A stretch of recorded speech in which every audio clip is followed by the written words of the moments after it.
साथियों नमस्कार। एक महत्वपूर्ण सूचना निकल के आ रही है टिहरी गढ़वाल से। टिहरी गढ़वाल में जो है जो विशेष शिक्षा के जो पद निकले थे उसकी प्रत्यावेदन सूची जो है टिहरी गढ़वाल ने अपने विभागीय वेबसाइट में डाल दी गई है। और जितने भी अभ्यर्थी हैं जो विशेष शिक्षा के पदों पर जिन्होंने आवेदन किए थे टिहरी गढ़वाल में, अपनी प्रत्यावेदन सूची देख सकते हैं और अपना नाम देख सकते हैं, अपनी सारी डिटेल्स चेक करते हैं कि सही दे रखी है या नहीं दे रखी है, क्योंकि ये पहला पड़ाव है और ये पड़ाव पार करना बहुत ज़रूरी है। यहाँ से आपकी डिटेल जो आगे बढ़ती हैं, अपनी जैसी डिटेल आप दोगे वैसी आगे फॉरवर्ड होगी, इसलिए अपनी सारी डिटेल्स को चेक कर लीजिएगा। जो भी आपके नाम, अपने सारे प्रमाण पत्रों की जांच कर लीजिएगा और सारे अंक देख लीजिएगा कि अंक सही से लिखे नहीं लिखे हैं, डीएलएड के मार्क्स, सब चीज़ों को देख लीजिएगा। डीएड जो है आपका, डीएड, टेट और ये सब चीज़ें, जितनी भी आपकी चीज़ें होंगी आप सारी डिटेल्स देख लीजिएगा। दूसरा, जो सामान्य जो भर्ती प्रक्रिया चल रही है जिसमें आज अभ्यर्थियों को बुलाया गया था, कल भी बुलाया गया है, अभी ऐसा डिटेल और लिस्ट तो निकल के सामने आई नहीं है, लेकिन हाँ इतना मैं कह सकता हूँ कि जितने भी अभ्यर्थियों को बुलाया गया है वो जो है उनका स्पष्टीकरण हो चुका है, ऐसा सुनने में आ रहा है। क्योंकि देखो 1000 में से ही बुलाया गया, जो 28 तारीख को जो लेटर बांटे गए थे उन्हीं में से अभ्यर्थियों को बुलाया गया। अभी करीबन कुछ पद रह गए हैं, उन पदों में भी कुछ पद ऐसे हैं जो कोर्ट के अधीन है।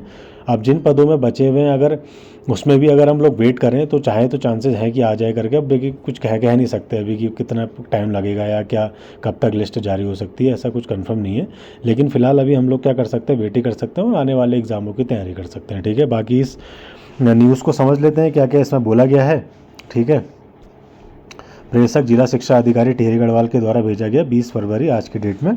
सहायक अध्यापक प्राथमिक के पदों हेतु आवेदकों का डाटा विभागीय वेबसाइट पर ऑनलाइन प्रदर्शित करने के संबंध में। इसमें मेनली आपको क्या ध्यान रखना है, अपनी सारी डिटेल चेक करनी है। और ये मेल आईडी दे रखी है, आपको इस मेल आईडी में मेल करना पड़ेगा कार्यालय का, tiriri.do@gmail.com। इस जीमेल में आपको जो है अपनी जितनी भी करेक्शन जो आप भेजने वाले हैं वो इसमें भेज दीजिएगा। ठीक है, और 27 फरवरी शाम 5 बजे तक। ठीक है, सारी डिटेल्स आप लोग देख लीजिएगा जो जो बोला गया है। और इसमें क्या क्या बोला गया है देख लेते हैं, क्या क्या डिटेल्स हैं, किन किन अभ्यर्थियों को क्या क्या छूटा हुआ है वो एक बार चेक कर लेते हैं। ठीक है, इसमें मेनली आपको क्या कंसिडर करना पड़ता है, अपना जो है अन्य विवरण और अपनी सारी डिटेल, डेट ऑफ बर्थ सही है नहीं है, हमारा कास्ट सही दे रखा है नहीं दे रखा है, हमारे जो ग्रेजुएशन के नंबर हैं, सारे अन्य जो अंक जो दे रखे हैं टेट में या कोई भी अन्य नंबर दे रखे हैं वो सही दिए नहीं दिए, सही चढ़ाए नहीं चढ़ाए, वो सारी डिटेल देखनी पड़ती है, कहीं गड़बड़ ना हो। ठीक है, बाकी आप लोगों के पास सारी सामने लिस्ट है, सब जगहों के नाम दे रखे हैं, जितने जितने अभ्यर्थी हैं, कहाँ कहाँ से इन्होंने फॉर्म भर रखा है।